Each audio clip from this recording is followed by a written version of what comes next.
Hello, Kenny. How are you? Thank God. How are you? Wonderful. Great to I see you. cannot believe how much feedback we got from the last episode.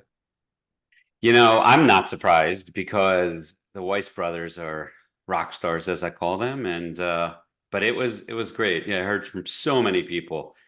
I think also, Yisroel, that we're picking up some steam, and a lot of people are listening now. So it's a combination of great guests and great topic, and also just we're growing leaps and bounds. Leaps and bounds. We're huge. We're the number 74 kosher wine podcast. No, I'm just kidding. So, to start off today's episode, by the Yes. way, episode 9, I can't believe it. Um, I have a first segment that I want to do. Okay, I'm gonna read this. You may get it right away. I'm gonna read this wine bottle, and I want to Okay. see if you can guess it. It's okay if you can't guess it, because I just want to discuss this with you, even if you can't. Are you ready Okay. for this? This is on a wine bottle. I I have it in never, my I don't like looking dumb, so don't make me look dumb, but go ahead. Let's try it. In the beginning, there is inspiration. It starts inside, a yearning, inexhaustible, that drives us toward innovation, step after step, investing every resource until the intangible becomes incredible. At the end is a feeling inexpressible, except that inscribed into each iteration is the passion it took to make it real. Look inside, you will see it in the wine.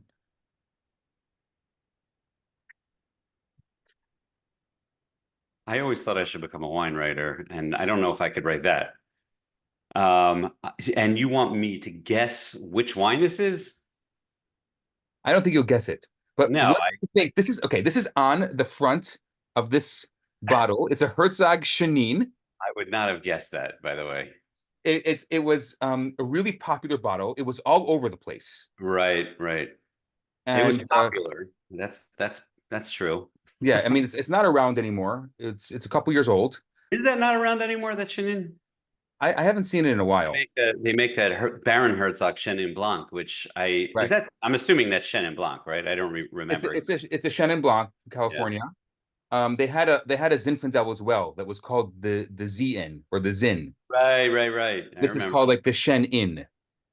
So interestingly about those wines, back in the days when a group of my friends locally would play poker together, that was considered poker wine, meaning like it doesn't matter what you're drinking at that point, which is why we were using it.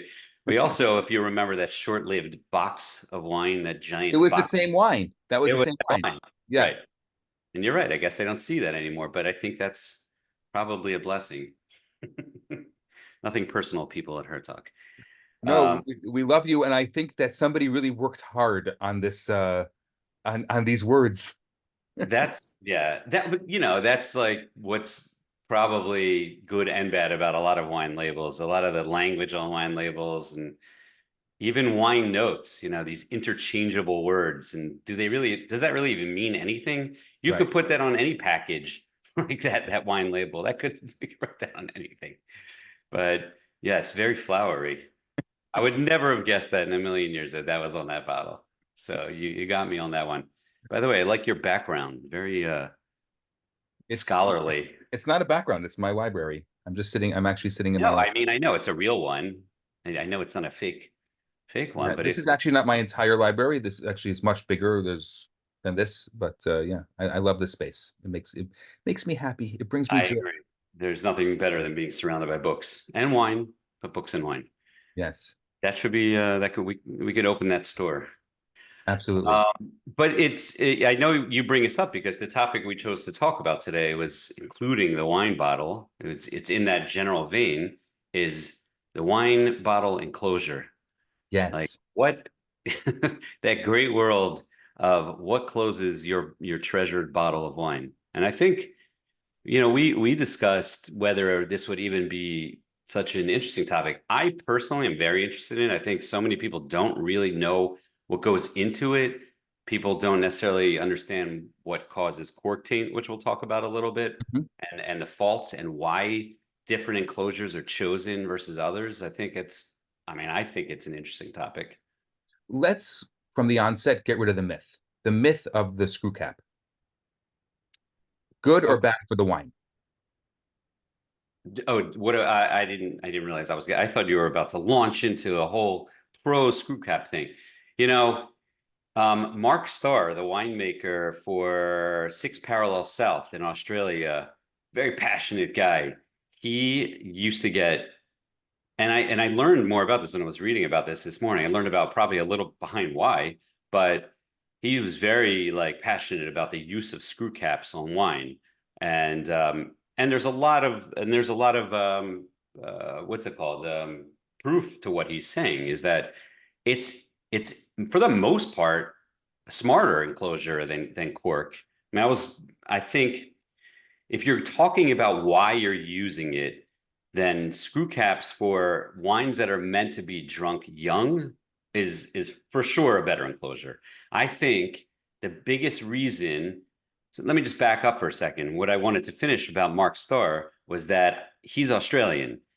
The preponderance of screw caps is in Australia and New Zealand. I think New Zealand now is like 95% New Zealand wines are screw caps. And you can think about even the ones that we drink, like Dwyer's Creek. Like that Yeah. has a screw cap on it.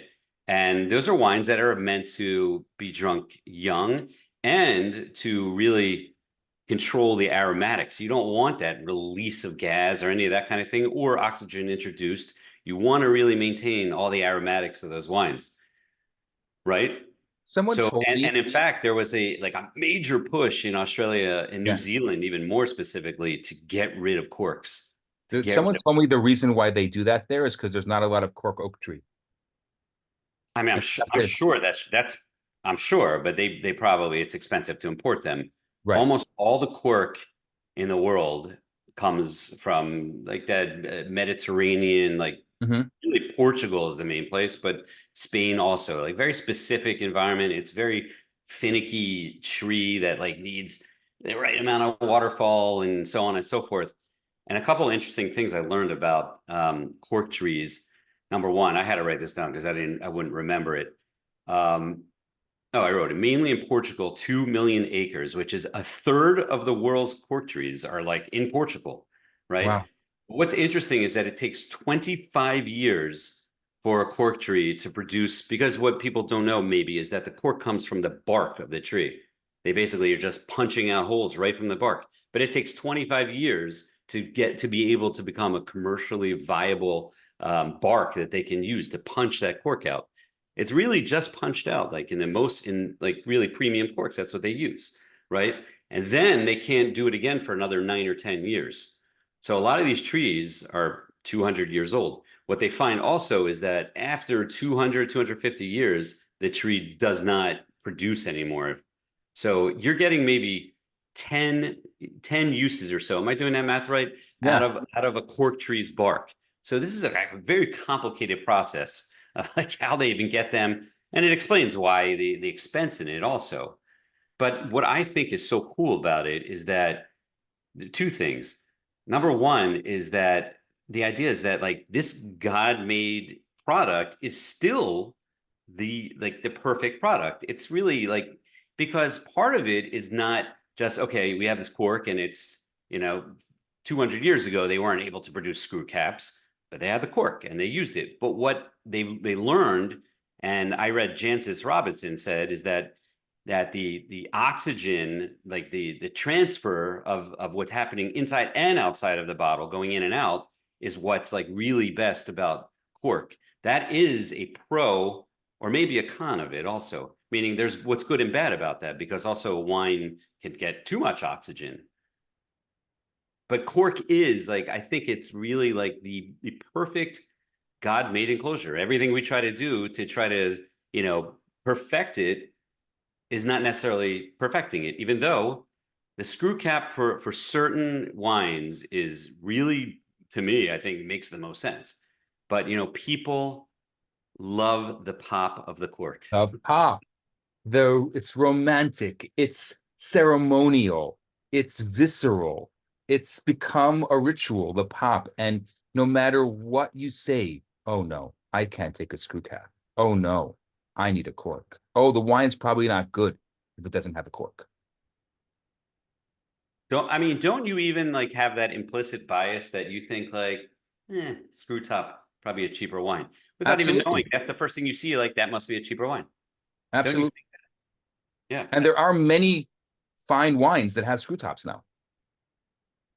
I'm sure there are. I in the kosher world, I can't think of um I shouldn't say not fine wines, not expensive wines that I see with screw tops. Right. I can't think of them. Can you? I don't think of any examples off the top of my head. But well-made wines for sure. I You think know, there was uh some, I yeah. think Tabor did a higher end white series that was screw top that I could think of. It's Uh, interesting because white wine is more, they say, affected by oxygen and probably has more benefits using a screw cap than red wine because red wine, the tannin helps like protect the wine itself. And yeah, also even in like in sweet wines and dessert wines, the sugar helps protect it. But I mean, I white was wine really is great. surprised. I really like the new Sauvignon Blanc from Dalton. They're 2023. I think that Great. it's one of the best vintages that I like it's a little fumé, so I like that, like the peatiness of it. It's And great. this is the first time they've used a screw cap. It's I That's interesting. I didn't realize that, but that's I agree. Great wine, and I've been recommending that to a lot of people. It's by far the best vintage that I can remember of that wine. And it's interesting that it's the first time that they've gone that way. And it's a beautiful little screw cap they have with the nice Dalton symbol on top of it, black. It looks good, but they went away from the cork. So Right. let's talk about the cork because I think that it would be wrong for us to talk about any wine stoppers of any sort without talking about the cork properly. First, talking about traditional cork, you mean? Yes. Yeah. Like, why is cork? So we know the tree, uh, Spain, Portugal, Mhm. 200-year-old trees, they're very well protected. Why do we use the cork? So, like I said, I think that the biggest um, pro in using natural cork is that very specific ability to a cork to, allow small introduction of gas and the opposite. Meaning you'll even find sometimes one of the faults of a screw cap is that some wines do need to release certain gas, like as they're in the bottle, may still need to do that. And that ends up getting trapped. And those are bottles you'll find like a sulfuric smell in, like a rotten egg, Hmm. which is a major fault for a wine. And that's part of the reason if they're because it's just getting trapped in there. And that would not have happened necessarily with a natural cork. But an interesting thing is that natural cork is expansive. And glass, people may not realize, with hot and cold also expands and contracts. And the cork itself will move along with it. That you won't find with a synthetic cork, which is a fixed size. And that you do find with it. So that's another interesting reason, something I learned. But why do you think the cork is falling apart? Because if you open up a wine that's been aged a little while, you're going to often, I always say you have to do surgery on that bottle. You have to like really know how to open that bottle because that cork will fall apart in your hands. Right. Well, I mean, a cork is a natural product, so there's going to be natural flaws in it, and they may have a little crack in it. And you'll see, yeah, on those really old bottles, you may see the cork that the whole side of it there may have been a vein in it, which was like kind of taking in the wine. And of course, the liquid in the cork ultimately will kind of break apart the cork itself, and it can crumble that way. Yeah. Um, Here's an interesting thing that just popped into my head also is that it's and this is not as simple as I used to think, but the old idea of storing a wine on its side, what is the reason we're told to do that? The reason we're told to do that, go ahead. To keep it connected to the cork. correct, and that it keeps it moist, and that the cork itself won't dry out, because a cork can dry out too. It's wood. But I've read more recently that it's not necessarily true that it's better off on its side. We're going to do an episode on aging and storage, and we're going to get into that because I found that like kind of fascinating, Fascinating. that whole idea. And I think because everyone's like, of course it goes on its side, right? Dark, cool place on its side, and like, and every bad story you have about wine was found upright under someone's sink, right? So, Well, but I think there's a big difference between storing it on its side and putting it near the oven. well, that's true. That's very true. Um, So let's talk about the cons of the cork, the TSA. Sorry, the TCA. yeah, right. So TCA, do you know that off the top of your head what the name of the molecule is? It's something like 2,4,6. I'm not looking at this. I don't remember. Trichlor or something. I know it And was on one of my exams. right. But we call it TCA. That's the easier thing to remember. And TCA is also known as cork taint. And when you'll hear somebody talk about that a bottle is corked, that's what it's supposed to mean. People use the word corked meaning other things, like anytime they find weird smells, and sometimes those smells are, an example is like we talked about recently is the Brett. Brett is very different than TCA. In fact, Brett is, a lot of people seek it out. Brett is something that gives character. Some people are very turned off by it. TCA is a fault by anyone you ask. It's a fault. It's going to smell like moldy basement or wet newspaper. Or And where rubber does it come from? rubber band-aid sometimes. Right. And where does it come from? It comes from the actual cork. So this is something interesting, is that you see people always do this. And I don't know where I learned this long ago not to do it. Now I see the reason why there is to do it, is that when you pull the cork out of the bottle, do you do this or not? When you pop that cork, do you smell the cork? Always. You do, right. I Always learned not do. to do that a long time ago, and I don't remember why I learned not to do that, but it's a good way to detect TCA right away, is because Yes. that's where you're going to find it most often, is right on the cork. I used Like, to sit in Montreal with a group of sommeliers, like old sommeliers, like really French. And so they always did that. you always So did that. since then I always did it I feel like some winemaker like told me not to do that. I don't know where I picked that up. Who because knows he where didn't want you to smell the TCA. that could be. Could be. So But the where does it? TCA comes from the cork itself, and why? Because they think there's a lot of geeky stuff behind TCA and where it comes from. But there was a major kind of a rise of understanding of it in the 80s and 90s. Part of the reason is because a lot of pesticides were used in the 60s, 70s, 80s, and it's a compound that interacts with the cork, and then is triggered, interestingly, by one of the processes of making the cork, which is when they first cut it, they wash it right away, or it's also called bleaching. It's not actually bleach; they use something else, but they do that for two reasons: to get rid of the dust on it, and number two, was it number two reason? I'm forgetting number two reason, I don't but know. they would wash it that way, and that chemical that they were using was interacting with the insecticides that were still in the cork itself. So It they was like some were kind of really fungi, finding right? a It lot. Sorry, was some kind of fungi that was in the cork. right? And then it was kind of interacting with that and causing that. But they in 1981 was when they determined TCA and what exactly it was to start being able to detect it.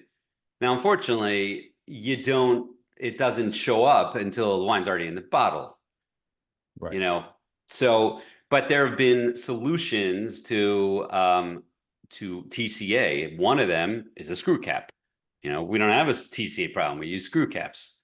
Well, And because yeah. here's a crazy number, by the way, is that research shows that 3% or more, even up to 5-6% of all corked bottles are affected by TCA. That's a crazy number. Wow. It's a crazy number. That's like 1 in 20, 1 in 30, and What a percentage billion of plus bottles do you bottles think are of wine a corked? year. Sorry? What percentage of bottles do you think are corked? I mean, I believe that. I think that's like they've done a lot of research on that. Yeah. 3 to 5% of bottles are corked. Um, I would say that That makes sense to me. I think I find, especially in older bottles and made with real cork, I think at 1 out of 25, 30 bottles, maybe less, maybe 1 out of 50 bottles, but I find it a fair amount. Don't Yeah, you? a lot. Interesting thing. I've said interesting things so many times in this podcast.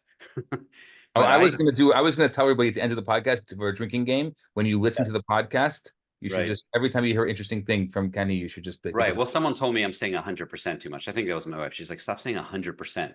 Like every time I agree with you, I'm like 100%. She's like, stop saying that so much. So I'm thinking about that one, but now I'll think about interesting also. wives But are good for that kind of stuff. well, sorry. Wives are good for Oh, those kind of yes. comments on a podcast. I'm like, but did you like it otherwise? Um, so cork taint and that TCA thing, humans have a very distinct ability to smell it. It's like the number is something like 2 to 5 parts in a trillion a human being can smell. And an interesting idea behind that, I think, that I read is that humans are very attuned to things that also, I think God given. Scientists would say it's evolution, but we have innate ability to detect mold. Why? Because it can hurt us, most Mhm. likely. So when you smell that even very small amounts of it, your brain just triggers something to not ingest it. So you're very tuned into these kind of moldy type of smells. So 2 parts to 5 parts in a trillion, Wow. very small amounts, very, very small amounts. It's something like, I read something like a teaspoon in 5 swimming pools or something like crazy like that. See? But there are people that don't really pick it up. Yeah. It's like it's not something everyone can do. I hate the smell of wet dog, and to me, just the cork smells like wet dog if there's too much Mhm. of the TCAs in it, and I know right away. I'm like, this is finished. Yeah, I agree. You know, the first time I was like very serious about wine, and I understood what TCA was, and I detected it. I had read there are some like tricks that are some people believe work, some people don't, and one of them is to take a wad of Saran wrap, ball it up, and put it into the decanter of the corked wine. And it absolutely helps. Like, I mean, I did it twice and found it really helped. It's a mess and it doesn't totally get rid of it. You're still going to taste it a little bit. So if you're really sensitive to that, now also you don't get sick from it. It's a fungi or mold or that type of thing, but it does not harm you. It just makes it unpleasant to drink. Yeah, especially when it's a Shemitah wine. Yes. Well, that's a real problem. That is a real problem. That's why you got to be careful with those Shemitah wines. Yeah, if it's a cork Shemitah wine, you got to drink the whole thing to the last drop. It's yes, you got to be careful with those. So Here's the let's thing with that, by yeah. the way. What do you do with a bubbly that's a Shemitah wine when you open it and like it's always possible some of it can be lost? So Do you have to I open very careful with it. I mean, this is a whole different conversation, and Shemitah is it? not for 6 years, Yes. but I'm very careful with it, and I only will open a Shemitah wine if I have enough people that if everyone gets a little drop, we can finish the bottle. Because there's always that.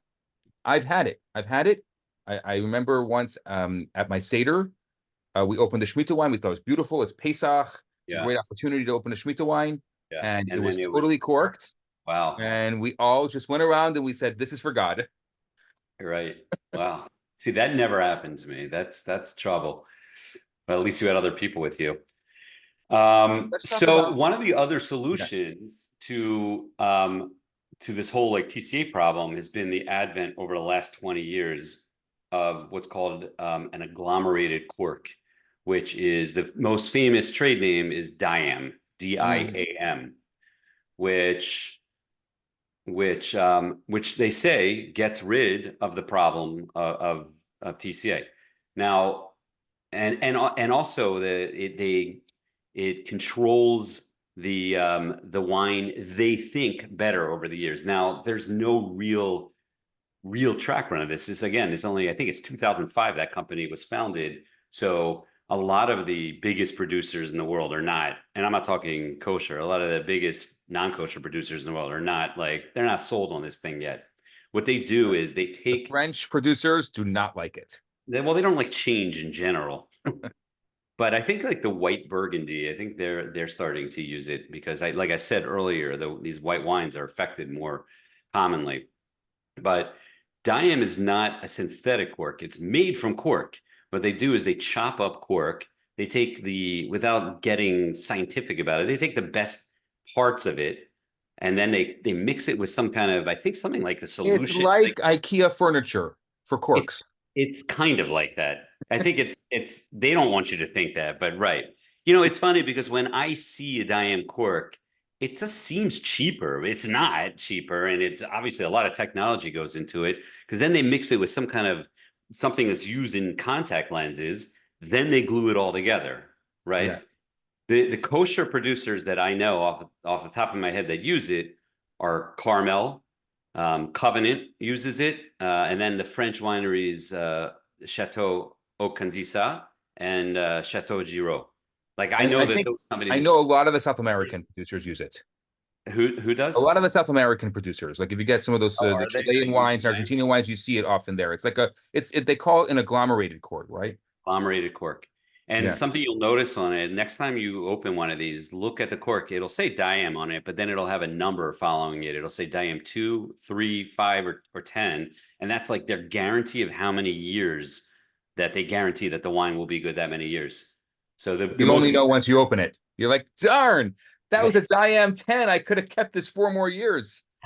that's true. But they're only putting those on expensive wines because those are more expensive. Those an interesting thing about cork though, it's one of the rare things that is environmentally the best out of all these things we're talking about. That's the best one, and that's the old one. I mean, a lot of things are like, well, we're changing this because of environment, we're changing that because of environment. Cork is still it's a reproducible and biodegradable thing. It's just an interesting fact. You know, I read a story just yesterday that in Europe, I don't know how anyone even lives in Europe, but that in Europe, that Coca-Cola and I guess the other companies were forced to use this. They use the screw cap, but because of recycling, they force the cap cannot. You know when you open a bottle, it comes off the cap.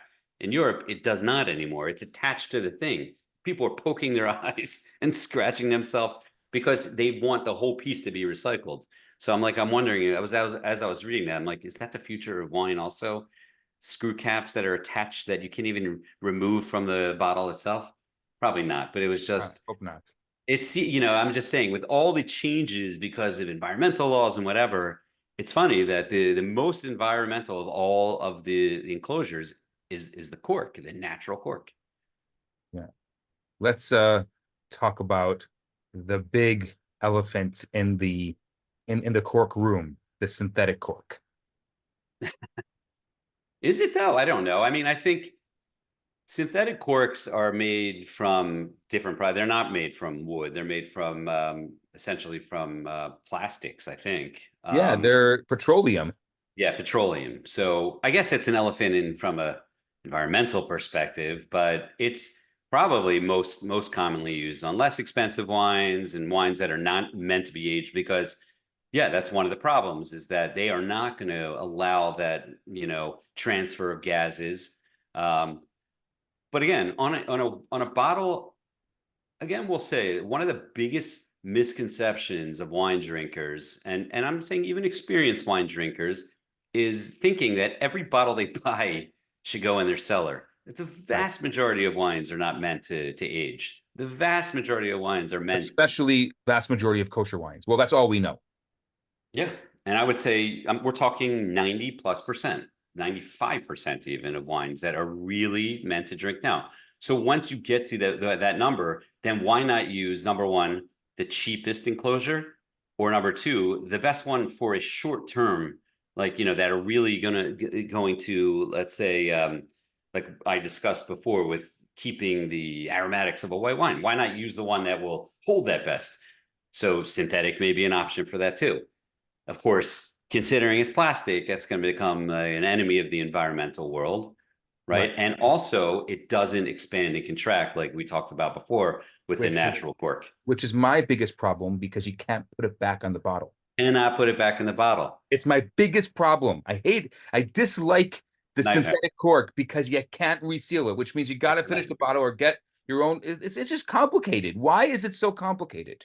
Well, it shouldn't be, but that's why. It's because there's no expansion of it. I mean, think about cork itself. It's so more moldable when you play around with it. It's very like it has the capacity to to move that synthetics don't have because that's just petroleum and glue and whatever else it is.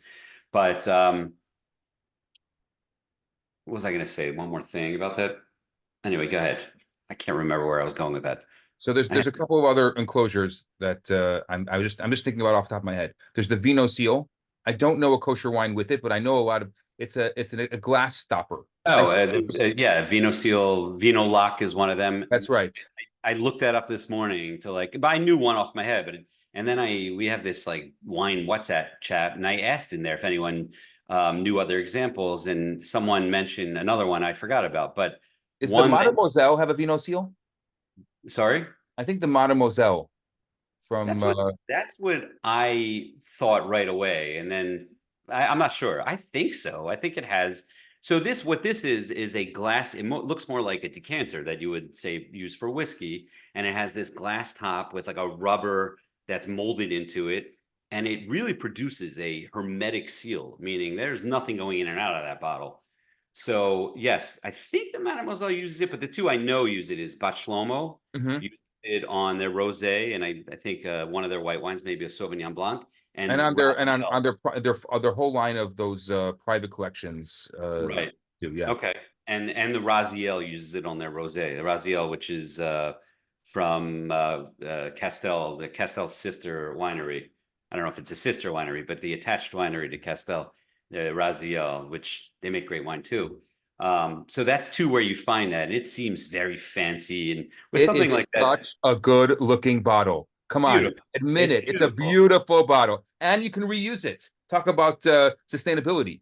A lot of people do that. I was at someone's house for lunch, and I was like, "That's such a good idea." They were using it as like their water bottle on their Shabbos table, and I was like, "That's such a good idea."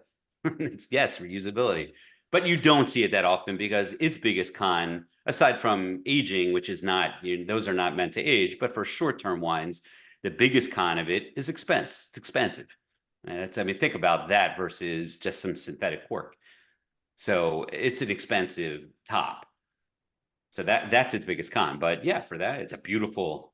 I've started. People always ask me to pick out wines for weddings and whatever, and I think I mentioned this a different time. But like most people who don't really care about wine, the bottle, how it looks, is so important, right? So maybe more winemakers should consider that. And as much as like the wine lover in me wants to think like, who even cares what that looks like? It only matters what the wine tastes like. It's like that matters to a lot of people. And you know what? Wineries are businesses. They have to sell wine to be sustainable. So that it should and does matter. So, and then of course we have to mention this, though we've mentioned this before, but if we're going to top off all of our wine toppers, the crown cap. We spoke about it we'll talk about the pet knots. The pet knots, right? But the sparkling crown cap. Right, which is essentially like a beer cap or like an old school soda cap is you'll find on the Dalton pet knot, the Jezreel, the Yafo, that's a common enclosure you'll find on the pet knots. And why, as we discussed, because they're not under the same amount of internal pressure that traditional bubblies are, like especially champagne style, which is under the most pressure, even more than, like Prosecco, which is a little less. But even then, you find that cork, and even not just the cork, the wire cage around it holding it in. Next time you open this from WSET, but anyone listening, when you open any, real bubbly like champagne or method champagne, any of these kind of real sparkling wines, keep your thumb on top of that cork because it can really explode. It can. My kids love doing that. It goes right to the ceiling. That's right. That's amazing. Yeah. I always let my kids open those bottles, and they're so good at it. They get it right to the ceiling.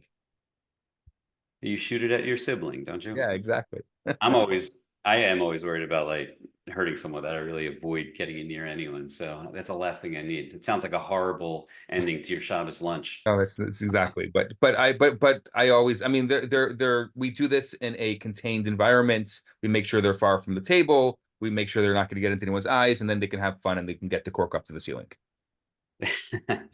You mentioned earlier about the difficulty to get the synthetic corks back in the bottle. Some people have said that with the Diam corks too. And something I didn't realize also is that all these corks are coated with silicone or paraffin type thing to be able to slide them in and out of the bottle. But the synthetic ones are just absolutely impossible. I mean, They're they just not. There's no durability there. There's no no flexibility. right. I But mean, yeah. I guess they want you to finish the wine in that sitting, even if it's no good. Did we? I think I can't think of any other ones. The only one I could think of was like the port, like the capped cork. The plastic with the cork that there is used in port wine. Oh yeah, occasionally you'll see those. Yeah. Yeah, I think we covered most of them. I mean, certainly I always just I think that whole idea of like the cork taint and why you see different enclosures and the advent of the agglomerated, I think it's important to understand a lot of those things. Um, we're a little short on time today. I want to just let's talk about one more thing. Did you over the last week, what was the most interesting or notable wine you had? If you don't have one, that's fine. I could talk about one. But did you have one? Did I have one? Yes, I did two wine tastings last week, and what was one that stuck out? Could you say yours, and I'm going to think about it.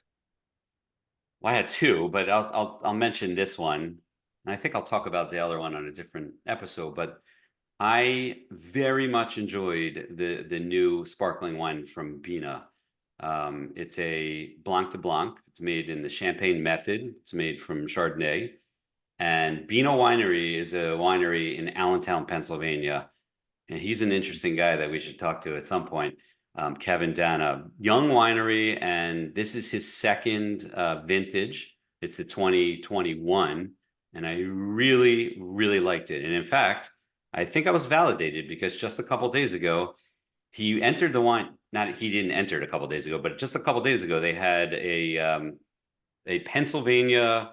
They called it sommelier sommelier competition, Pennsylvania competition. He entered that wine and it won best sparkling wine. Now this is of course a non-kosher competition. He entered and he won the best sparkling wine in Pennsylvania. So I felt very Wow. validated that I guess my taste buds are pretty good. And you like the bubbly.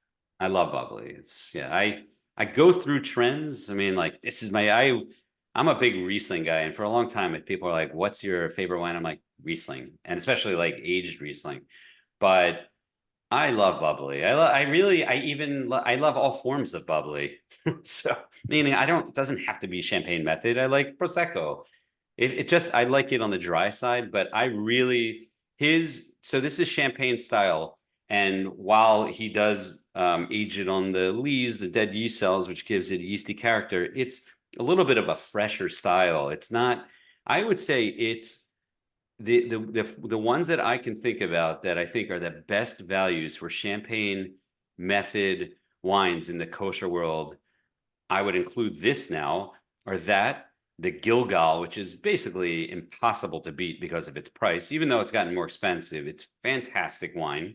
And then, of course, the Yarden Blanc de Blanc, which is a little more the traditional, like really yeasty style than something like this, which has a little bit of a fresher profile. I really enjoyed it. So big recommend from me. Hard to find. I don't think he made so many of them. I think he made 58 cases and I currently own two of them. So Wow. Wow. Okay, I haven't had it, and I have seen his wine. I had one of gotta his wines get you that. last vintage, but I haven't had that one, and it sounds absolutely amazing. So I was just as you're talking, I was thinking of just one wine that stuck out for me from one of my tastings. Uh, we opened the Jezreel Icon 18. Tell me about What that. what a great bottle of wine. So you and I spoke about this many times. It's really at its like I would say it's drinking like open if you have that Jezreel Icon 18, open it now because it's drinking beautifully. Maybe it's got another year or two on its life. before it starts going south. That's at least my opinion. Um, and it's just very reminiscent of Jezreel. It's their flagship wine. It's very large fruit, lots of earth, very even tannins. I like also what happened to it, which I haven't had in a little while, but it really lost a lot of that initial acidity, or for some of you, that bite that some people don't like on those higher end wines. And it lost that, and it's really like already starting to show its age. What And vintage was this, did you say? the 18, 18. yeah. And I just thought it was just very inky, very, it's a strong. I also love, and again, we were talking about bottles. Bottle doesn't matter. I love when those higher end wines are in those really heavy, like really, like you feel You like do it's like like that. I do, Yeah. because I feel like you're spending a lot of money on that bottle, and Right.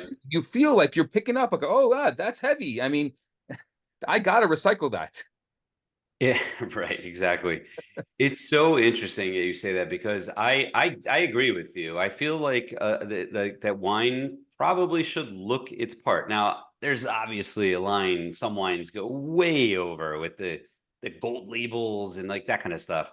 That stuff I feel like is nonsense. But but I also understand when like I want him to not him. I want the winemaker, a winery to keep it as affordable as possible. And you're paying for that heavy bottle, of Yeah, course, yeah. because they're expensive. But I agree. It feels like more chashuv that way. When I, it's like I will say that Jezreel Icon is my favorite blend. It's Syrah Carignan. Syrah Carignan. I love that blend. Like I large fruit, good yeah. earth. It's got like, especially Israel, like Israeli Syrah Carignan. It's Yeah, great. Carignan is I think still an undermined, underutilized grape in Israel. It's fantastic, and I think it's really appropriate for the climate. And Jezreel is very good about using grapes that are appropriate and indigenous. Yeah. So more power to them. Yeah. For those of you who don't know what Carignan is, it looks like when you read it, it's Carignan. Or it depends where it's from, because you Yeah, may you may in Spain Cariñena, but yeah, if it looks and sounds like that, then it's probably the same grape. absolutely. Yeah. That's always you know the litmus test, right? When somebody says they know about wine and you're like, tell me, what's the first question you ask them if they say they know about wine? I I don't ever believe anyone when they say they know about wine, but It's the I it's the probably best first question. yeah. You ready Say for this again. one? What's the difference between the Shiraz and the Syrah grape? And what do people say? You know if they know. It's the easiest, most basic question to ask. Right, right. I wrote that as a well, that wasn't the title. It was but I wrote about Shiraz, uh, Syrah and Shiraz. I'm Yeah, getting say confused that with five times fast. Shiraz Winery because of Yeah. last week. Um, yeah, I think the question I get most is what's the best wine or something like that. That's that I don't even know what to There's say to one that. answer to that question. The best Well, wine is the wine you like. correct. That's exactly what I answer. That's it. And people walk away frustrated because that's not what they want to hear. But that's the truth. But that's the truth, and that's the right answer. I'm a red Syrah Carignan type of person. You like the bubblies. I It's like all good. everything. I like everything. I like everything. I just, I love bubblies. I love red wine too. I love white wine. I think it's part of what I try to, teach to people is that it's a big world of wine. And, in the kosher world, we're really still just scratching the surface. No matter how far we've come in the last half century, we're scratching the surface of available wines, of available regions, which is changing rapidly. But people are so fixed to the idea of only drinking what they know and what they think they like. Meaning, like, I only want cab or a California cab. Like, there's so much good wine. Try something else, experiment, see what you like. But you got to try them. Absolutely. It has been an absolute pleasure to spend this time with you today. Always. And to you, if you're still listening, email us, kosherwinepodcast@gmail.com. we're going to do a thing. How about this, Kenny? You ready? If you email us, we will just say your name on air because we know you like to hear your name. Just say, this is my name. Say my name in the podcast, and we'll just say your name. Should we do that next? Because there's so many comments that'll take up the entire podcast just mentioning names. The hundreds and hundreds of people I hear from every week. No, but for real, last week, lots and lots of comments. All, just really were enthralled. So how So about this? If you send us a comment and you want us to mention your name, just tell us, and we'll I mention your like name. that. I like that. Because I don't want to mention somebody's name who just wants to stay anonymous. Right. Right. And we like name dropping. We love name dropping. It was great talking to you. Have a great week, and Have a great job. can't wait to hear what you're going to drink on Shabbos. I got to start thinking about it now. Me too. All right. Looking forward. Have a great Shabbos.